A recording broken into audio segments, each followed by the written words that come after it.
RTGA, mieux qu'une chaîne, un monde. RTGA, mieux qu'une chaîne, un monde.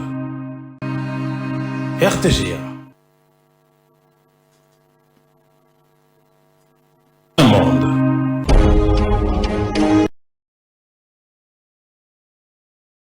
Amis téléspectateurs de la RTGA, merci d'être branchés dans cette grande chaîne internationale. Nous émettons à partir de Kinshasa, capitale de la République démocratique du Congo. Nous sommes dans cette émission Duel. Duel, vous le savez, c'est une émission qui consiste à vous faire la lumière autour de plusieurs sujets d'actualité. Pour aujourd'hui, la lumière sera faite autour d'une thématique aussi très intéressante, d'ailleurs, qui est d'actualité en République démocratique du Congo. On va parler de la cohésion nationale chantée par tout le monde. Qu'est-ce qui bloque? Quels sont les facteurs qui peuvent favoriser la cohésion nationale? On va en parler pendant quelques bonnes minutes. Comme vous le savez, dans cette émission, j'ai toujours des personnalités très intéressantes qui partagent le plateau avec nous, qui analysent, qui réfléchissent à haute voix autour de la thématique proposée. Pour aujourd'hui, le casting est très bien choisi. Nous avons pour la toute première fois, mais je sais que ça ne sera pas la dernière, lui c'est Prince Kinana, il est président du mouvement des nationalistes divergents. C'est un parti politique membre de l'Union sacrée. Monsieur Prince, bienvenue. Merci beaucoup, M. Johnson. Je l'ai dit, hein, c'est la première, mais ce n'est pas la dernière en tout cas. Merci en tout cas. Si Dieu prête vie, nous serons toujours là. Nous serons avec ces pays. Vous êtes de l'Union sacrée. Oui, oui. Vous soutenez le chef de l'État, il faut le dire. Nous avons d'ailleurs bâti campagne pour lui. Nous avions commencé depuis son premier mandat. Nous l'avions soutenu, défendu ses idéaux, prêché d'ailleurs. Jusqu'à aujourd'hui. Nous sommes d'ailleurs en campagne avec lui et nous continuons toujours à les soutenir parce qu'il faut quand même continuer à faire que cet enfant que vous avez amené au monde puisse grandir malgré tout ce qui peut être. Et qu'il soit utile à la communauté. Très bien. C'est cette vision que nous continuons à défendre. Jusqu'à aujourd'hui. Jusqu'à ce qu'il va terminer ses mandats constitutionnels. L'avenir nous le dira. Merci. Alors, de l'autre côté, nous avons Armel Loubadika. C'est un habitué.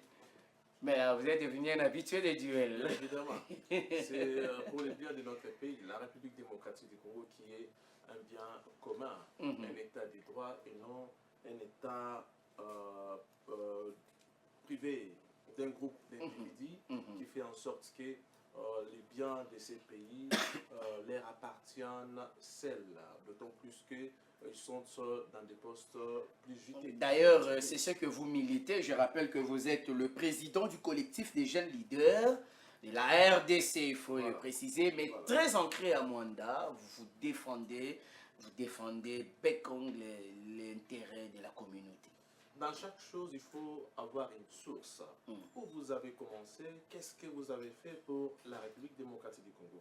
Aujourd'hui, lorsqu'on parle du secteur des hydrocarbures, nous voyons directement Mwanda, bien que dans plusieurs territoires ou plusieurs provinces de la République démocratique du Congo, on retrouve également les pétroles, les hydrocarbures, mais c'est non exploité.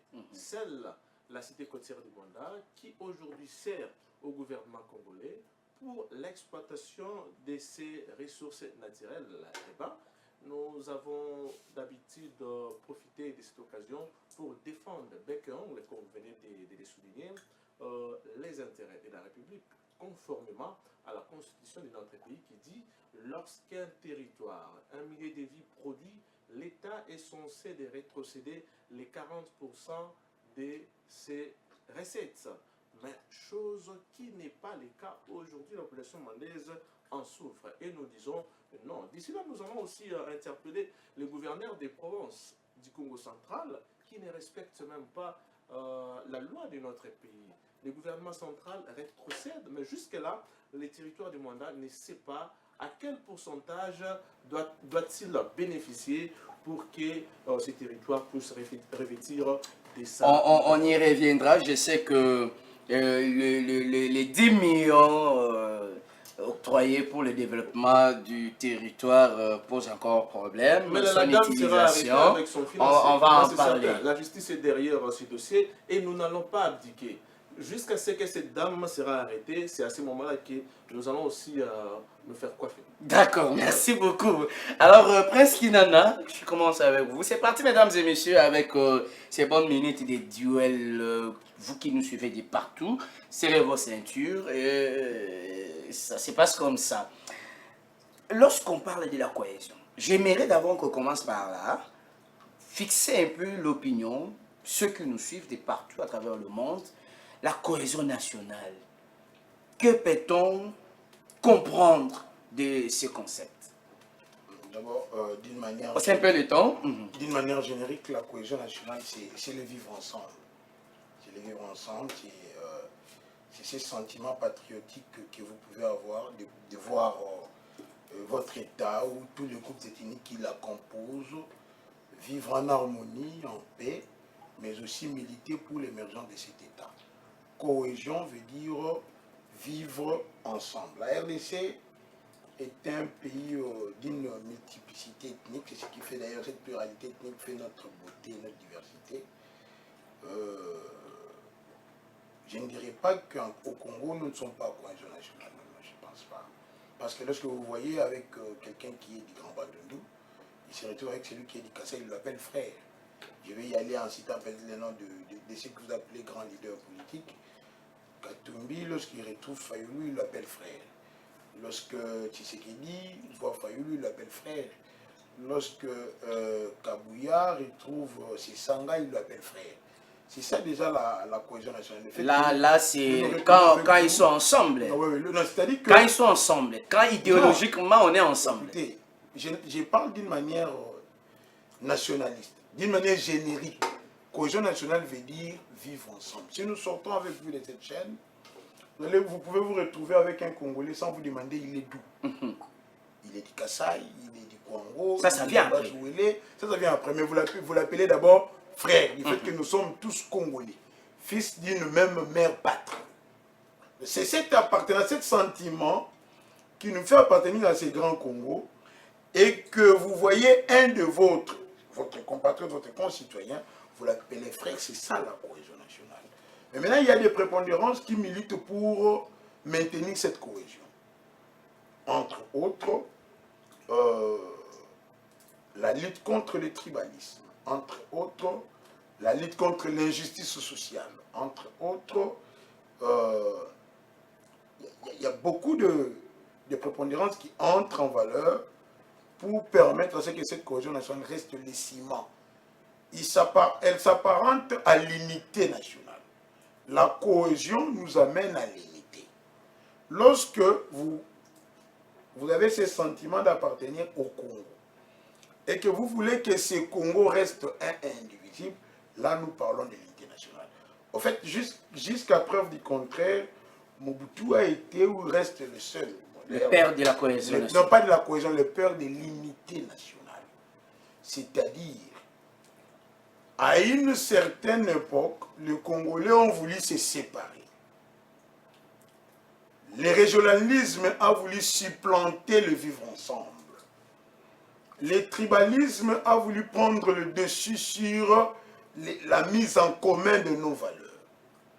Maintenant, Mobutu a milité pour rétablir la cohésion, la mise en commun des Congolais, qui se considèrent tous être fils d'une même mère, et c'est cette cohésion qui nous a ramené l'unité nationale. C'est comme ça qu'à cette époque de Mobutu, il disait Tata Bomoko, Maman Bomoko. Et Kolo Bomoko. Kolo Bomoko. On pouvait voir quelqu'un qui est du Kassai être gouverneur dans le Congo central, à l'époque Bazaïr, si je ne me trompe pas. Quelqu'un qui est du Grand Bandundu allait devenir gouverneur au Chaba, Katanga aujourd'hui, et Mieke. Donc c'est cette mise en commun de et cette reconnaissance que vous pouvez avoir de l'État. Très bien. C'est très bien expliqué, c'était vraiment très pédagogique. Armel Loubadika, lorsque nous regardons aujourd'hui, pour ne plus revenir sur le concept, lorsque nous regardons aujourd'hui, on peut dire qu'en République démocratique du Congo, nous vivons dans la cohésion. Dans notre pays, nous ne vivons pas dans la cohésion, d'autant plus que depuis l'accession à la souveraineté nationale de ces grands pays en 1960 jusqu'à ces jours, c'est les plus grands défis que nous faisons face. La cohésion La nationale. cohésion nationale. Depuis 60. Depuis 1960 jusqu'à ces jours. Raison pour laquelle nous avons toujours l'habitude de dire l'unité, l'union fait la force. Mais Emery Patrice Lumumba a dit un pays uni, un pays fort. Mais aujourd'hui, c'est un problème sérieux pour notre pays, la République démocratique du Congo. D'autant plus que les détournements des deniers publics a pris de la place, a déchiré la cohésion nationale, la mauvaise gouvernance aujourd'hui dans la chose publique a fait à ce que la cohésion nationale soit mise à mal. Mais également, il y a les problèmes de tribalisme, il y a les problèmes de nomination aujourd'hui. Lorsque vous voyez dans une province ou une autre, la population veut à ce que les gouverneurs, ou soit l'administrateur de ces territoires, soit appartient à la tribu. Donc fils du terroir. Fils du terroir ou soit fils de la province. Bien qu'à l'époque, lors des faits Mobutu, il a essayé au moins de nous mettre ensemble pour que nous puissions avoir ces sentiments. Ce n'est pas simplement le fait de vivre ensemble, ce qu'on pourra définir la cohésion nationale, mais c'est aussi avoir ces sentiments de demeurer dans l'unité pour faire avancer notre pays, la République démocratique du Congo. Pourquoi aujourd'hui il y a des problèmes au niveau de l'Est? Parce qu'il y a un problème de cohésion nationale. Pourquoi aujourd'hui il y a une scission, il y a une dichotomie entre une province à une autre? Parce que nous ne nous attendons pas, il y a des problèmes sérieux. Les uns veulent à ce que le président actuel, par exemple, puisse considérer leurs frères plus que les autres, et c'est vice-versa. Or, le pays, le Congo, c'est un bien commun, n'est pas un bien privé. La cohésion nationale aujourd'hui... Vous l'avez dit d'ailleurs d'entrée de jeu. Voilà, la cohésion nationale aujourd'hui est mise à mal parce que nous voulons beaucoup plus gagner. Les partis politiques à la place... Les intérêts individuels. Voilà, les partis politiques à la place de pouvoir contribuer à la citoyenneté des Congolais pour que nous puissions avoir l'amour de cette patrie. C'est le contraire. Et d'ailleurs, ils préfèrent mieux mettre en place l'esprit égoïste, c'est-à-dire favoriser ceux qui font partir, par exemple, de ces partis politiques et non de l'autre parti. Or, le Congo est pour tous les Congolais. Et lorsqu'on parle de l'intérêt commun n'a pas de couleur, l'intérêt commun n'a pas d'ethnie.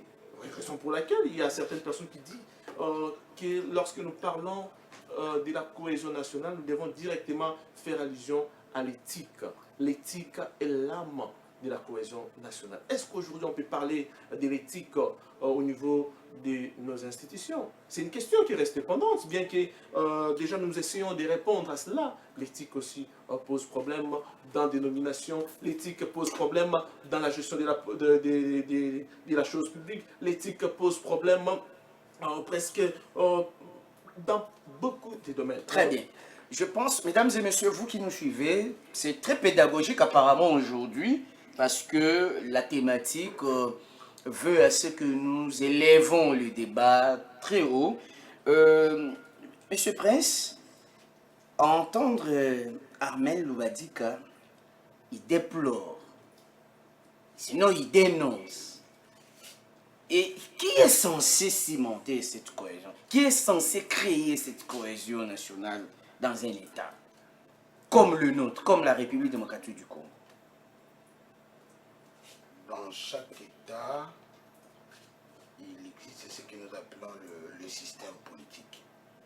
Ce système politique a trois composantes. Il y a l'organisation sociale, il y a l'organisation politique, je parle des régions politiques, mais il y a aussi un peu le temps. Il y a aussi la structure économique, c'est-à-dire les trois composantes d'un système politique qui est censé gérer l'État. Parce que la politique est l'art de gérer la cité. L'administrer, c'est-à-dire la conduire, la diriger. Mais pour gérer la cité, il y a un système. L'organisation sociale, c'est-à-dire la société, la famille, l'église, l'école, ce que vous appelez les leaders d'opinion. Il y a aussi les régimes politiques, c'est-à-dire ceux qui sont censés diriger ou conduire cette destinée commune. Lorsque vous choisissez comme mode de vie la République, c'est-à-dire qui est une chose commune, le pays, nous disons que c'est une République, et que nous définissons que cette République soit d'une manière démocratique, c'est-à-dire accéder à des fonctions étatiques, il faut passer par des élections. Il doit y avoir tout un régime politique qui est censé réguler les choses. Mais aussi la structure économique, parce que sans économie, vous ne pouvez pas avoir le moyen de pouvoir subvenir aux besoins de la population. Le premier responsable de la cohésion, non pas, je dirais pas de la cohésion nationale, de ceux qui doivent militer pour l'unité nationale. vous parlez beaucoup plus de l'unité nationale. Parce que la cohésion nationale n'est qu'un sentiment patriotique, d'y vivre ensemble. Dire que depuis 64 jours, au Congo, il n'y a jamais eu de cohésion ni d'unité nationale. On peut l'observer. Hein? Non, c'est faux.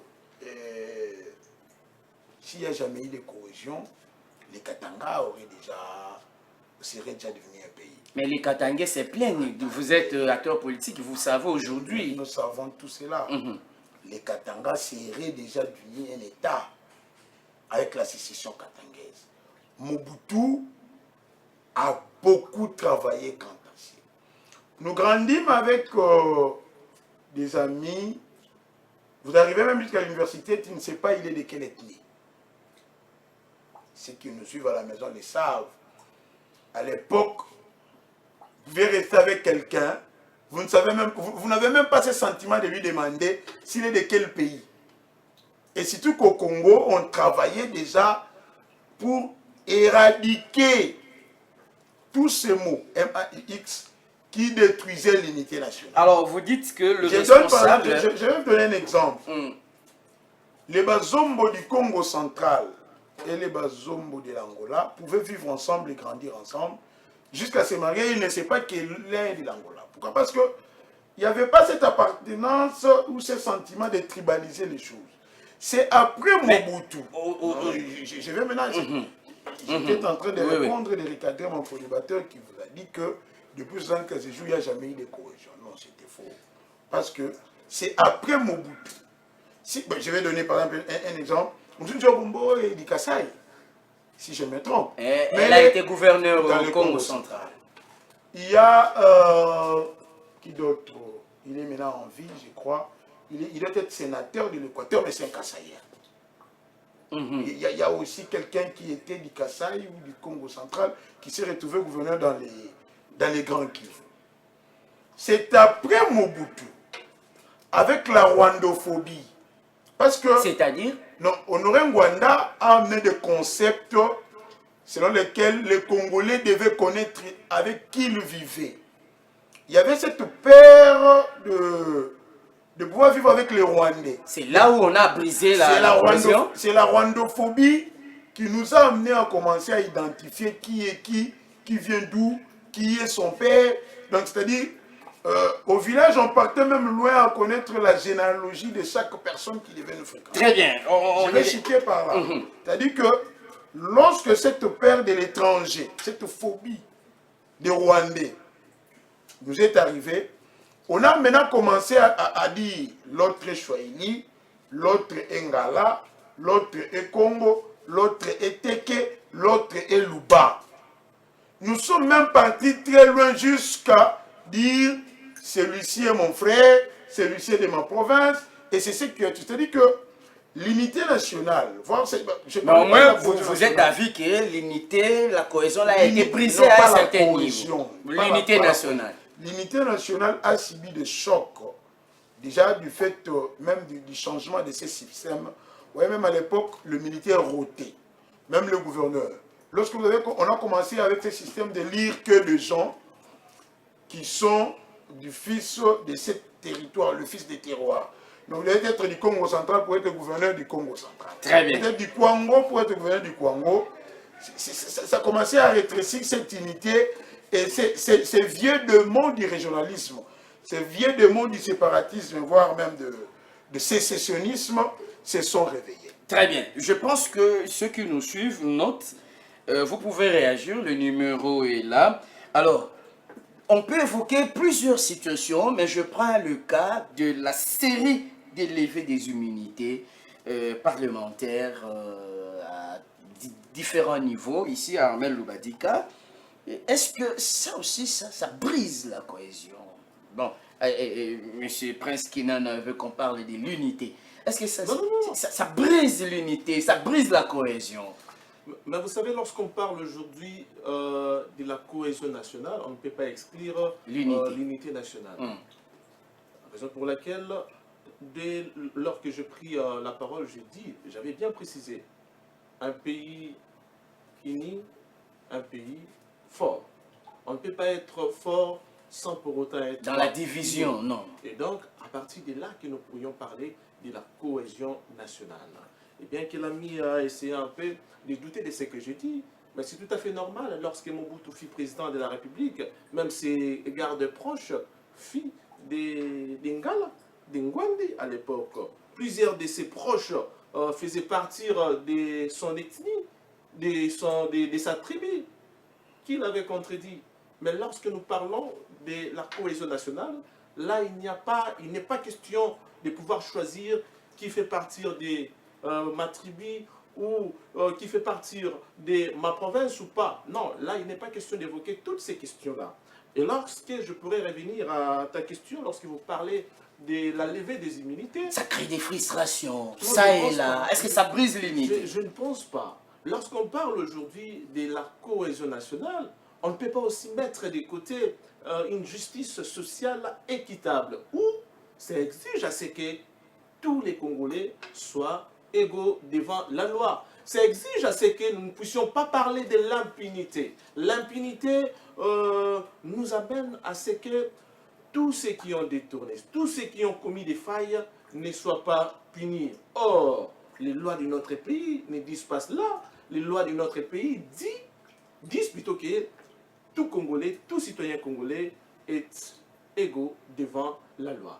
Lever les immunités des uns et des autres, cela ne poserait pas de problème, d'autant plus que si, par exemple, ils estiment, ou soit elles estiment, les institutions compétentes estiment que les personnes qui sont aujourd'hui reprochées par la justice congolaise devraient répondre devant la justice, eh bien, ça ne poserait aucun problème.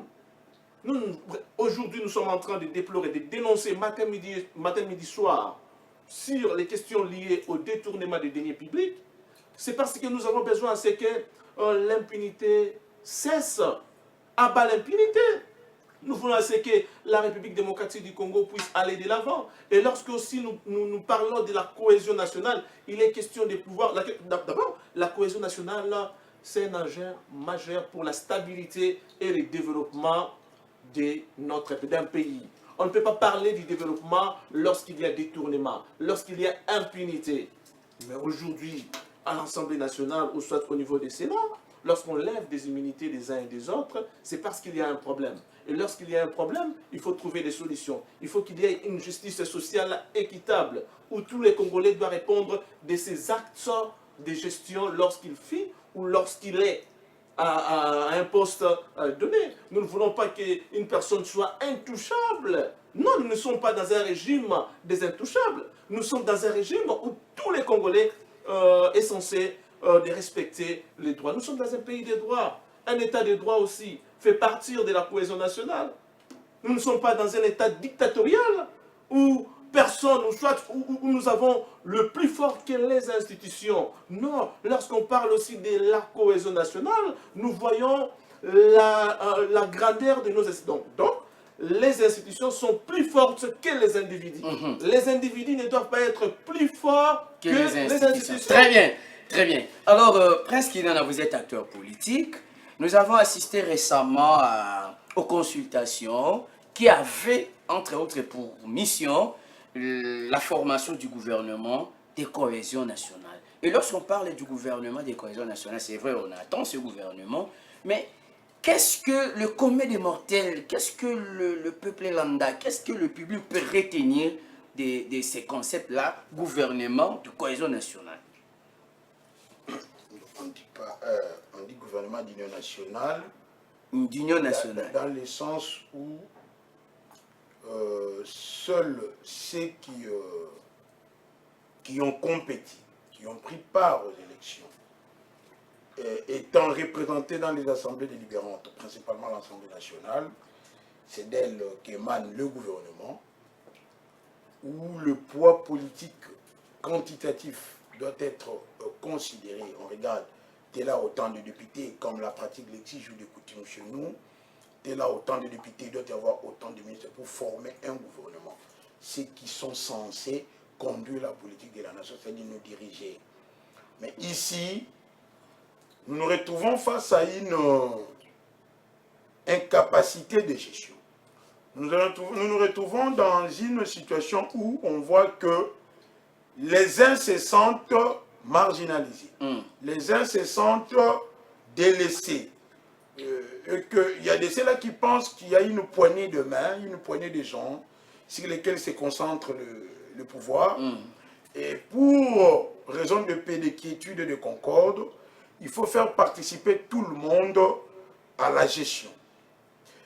Nous nous retrouvons face à une situation où il y a de ceux-là qui disent ceux qui dirigent sont incompétents, ceux qui dirigent n'ont pas les talents requis, ceux qui dirigent n'ont pas les aptitudes requises pour nous pouvoir sortir d'une situation ou d'une impasse de gestion.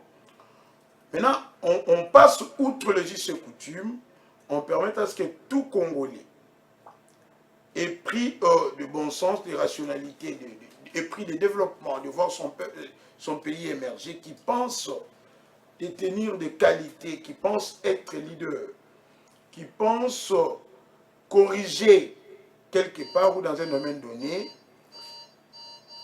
est capable de venir participer à la gestion de la chose publique. Là, on parle d'un gouvernement d'union nationale. C'est-à-dire, on permet à tout le monde, on ne va pas prendre les 120 millions d'habitants de Congolais, c'est-à-dire à certains acteurs politiques, ceux qui sous-tendent à des pressions politiques, à des pressions des sociétés, ceux qui se disent être leaders, c'est-à-dire tous les camps politiques qui se disent prêts à participer, on ouvre la brèche, le pouvoir en place, c'est-à-dire ceux qui ont reçu mandat de ce peuple, permettent aux autres de venir participer à la gestion de la chose publique.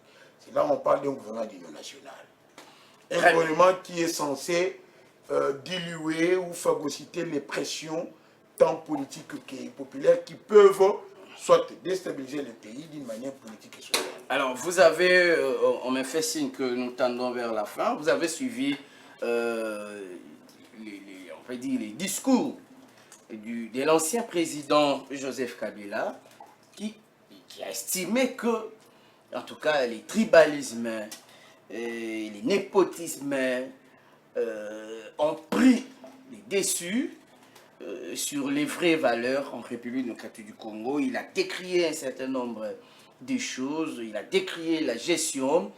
Lorsque vous avez suivi, vous vous dites que, évidemment, le pays connaît sérieusement ce problème de la cohésion nationale, de l'unité nationale, où il est passé outre la réalité. En fait, les présidents honoraires de notre pays devraient en principe commencer à présenter ses condoléances aux familles éprouvées, aux familles qui sont endeuillées au niveau de l'Est, bien qu'aujourd'hui nous apprenions qu'il est à Goma, là où ça chauffe, là où les rebelles ont pris d'assaut la grande partie de notre pays, la République démocratique du Congo. Étant un homme d'État, étant une personne qui aujourd'hui s'est dit avoir respecté les lois de notre pays lorsqu'il fut président, n'avoir pas pensé à cela, cela pose déjà problème. Les présidents honoraires n'ont même pas énuméré les problèmes à créer aujourd'hui à 100% qui pourraient aider notre pays à aller de l'avant. Si réellement il avait cette bonne volonté de pouvoir accompagner le gouvernement en place, il ne devrait pas faire ce qu'il fait aujourd'hui. Il est à l'Est, il est parti visiter les centres de formation des militaires du M23 pendant vous souhaitez apporter des solutions à la guerre de ce pays. Et là, c'est vouloir une chose et son contraire à la fois. Donc, il est passé à côté de la plaque. Il est passé à côté de la plaque à la place de pouvoir prioriser ce qui est essentiel pour notre pays, la République démocratique du Congo. Prince Kinana, nous parlons de la cohésion nationale. Lorsque vous avez entendu les discours de l'ancien président de la République qui veut apporter sa contribution pour relever l'État congolais, vous vous dites qu'il est dans le bon. Donc Kabila a fait un discours où il s'est victimisé. Il a fait un discours où il a motivé le pourquoi il aurait préféré de soutenir la rébellion ou l'insurrection, voire l'agression. Il a fait un discours où il a non seulement pas condamné cette agression, mais il n'a même pas compati envers ce peuple. Et pleurer des Goma, Bukavu, Mangabo, Kishishi et autres, tous ces migrants qui sévissent, ces affres de guerre. Dans son discours, il a stigmatisé le tribalisme. C'est-à-dire qu'il a non seulement voulu déchirer ce tissu d'union ou d'unité nationale, en voulant encore réveiller ces vieux démons parlant des Katangais, parce que c'est ça le problème avec nos frères du Katanga. Ils aiment beaucoup plus se victimiser et stigmatiser ces phénomènes de katangophobie. C'est-à-dire, ils veulent, Kabila dit, les généraux katangais sont traqués par Tshisekedi, tués, marginalisés et autres. Il a incité à la haine tribale. C'était un discours qui a déchiré non simplement les tissus de cette unité, mais qui ne veut pas nous unir en tant que peuple. Lui qui a géré à la destinée de ces pays, lui qui était l'ancien président, qui doit normalement user du patriotisme et de loyauté envers l'État, c'est un discours qu'il devait éviter. Il est allé même très loin, invitant même à un coup d'État quand il dit à l'armée, il a incité l'armée à la désobéissance, voire même leur disant que moi je vous connais, vous êtes meilleurs, mais c'est le commandant suprême qui n'est pas capable. Et il les rappelle à désobéir au commandant suprême des forces armées. Ce n'est pas un discours patriotique, ni un discours de nationalité qui pouvait quand même unir les Congolais. Il a de plus en plus enfoncé cette plaie des démons qui nous séparent. Je pense que les Congolais sont assez matures pour ne pas prêter attention à ce qu'il a dit. Très bien, alors on va terminer par ces derniers tours de parole, 1 minute à chacun, on termine par là. Vous regardez votre caméra, M. Armel, dites aux Congolais ce qu'ils devraient faire en 1 minute pour cimenter cette union nationale et maintenir la flamme de la cohésion nationale, parce que nous en avons besoin en ce moment. La cohésion nationale exige à ce qu'il y ait l'amour patriotique. Nous devons également soutenir les institutions en place. Bien que ces institutions sont aujourd'hui dirigées par une seule personne, le président de la République, et ce président n'est pas le seul qui dirige ce pays. Il dirige avec ses subalternes, il dirige avec l'ensemble, il dirige avec les Sénats, il dirige avec les gouvernements. Tous les Congolais, nous sommes censés apporter une main forte à cette gestion pour que nous puissions avoir la paix dans notre pays. Aujourd'hui, nos frères de l'Est souffrent. Matin, midi, soir, ils sont massacrés par des rebelles.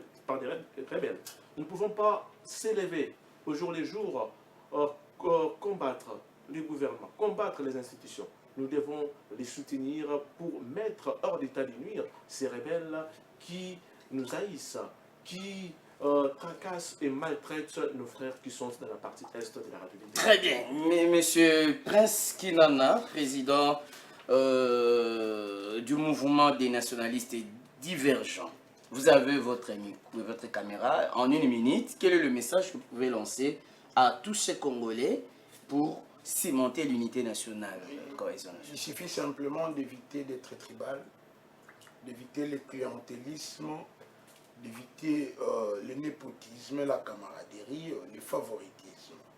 Partout où vous êtes chef, si vous servez les Congos et que vous êtes Congolais, tout Congolais, qu'il soit de l'Est, de l'Ouest, du Centre, du Nord ou du Sud, vous devez les recevoir en tant que frères. Vous ne pouvez pas simplement favoriser le vôtre. Ce qui tue la cohésion, c'est le fait de dire des choses comme vous êtes de ma province. Vous voyez, même à une certaine époque, on a même commencé à exiger dans des CV qu'on écrive. Vous êtes en train de conclure. J'ai conclu ça, vous exigez dans des CV qu'on ne mette plus les territoires, qu'on ne mette plus les secteurs, qu'on ne mette plus la chefferie. C'est peut-être pour éviter que nous puissions détruire cette cohésion, que les gens ne tombent pas dans les tribalismes, voire le népotisme. Donc, si nous évitons ces mots-là, le Congo restera indivisible et nous allons travailler tous ensemble. Je sais que vous êtes resté sur votre soif, mais c'était la première partie de la cohésion nationale. Ça va continuer, la prochaine partie, et nous aurons la deuxième, la troisième, parce que nous estimons que l'heure est grave. On doit cimenter cet amour, cette unité, pour aider le Congo à aller de l'avant. Toutes ces réflexions, toutes ces lumières ont été faites justement pour soutenir la République démocratique du Congo qui vit un moment aussi très difficile de son histoire. Donc la deuxième partie viendra. Peut-être on va garder le même casting ou avec d'autres personnes. Ça dépendra de l'équipe de cette émission. Merci mesdames et messieurs pour votre attention. Merci à la grande équipe qui nous a aidés. Pedi Pereira, Lévin Katumba, Fiestambou, 33 Chitenge, notre directeur, pourquoi pas les directeurs Edo et Bondo. Vous êtes tellement nombreux, toute la hiérarchie de la RTGA. Merci pour cette marque de confiance. Merci à vous, Armel Loubadika, d'être venu. Merci Prince Kinana, président du mouvement des nationalistes divergents. Et puis Armel, lui, il est Armel Loubadika, président du collectif des jeunes leaders. Je pense que c'est par ici que nous bouclons cette émission. On vous retrouve prochainement, chaque mardi à 20h et chaque jeudi à 7h. D'ici là, portez-vous bien. Bonne suite des programmes sur les antennes de la RTGA. Je suis Jean-Sam Mikanda et je vous retrouve très prochainement. Au revoir. Mieux qu'une chaîne, un monde. RTGA, mieux qu'une chaîne, un monde. RTGA.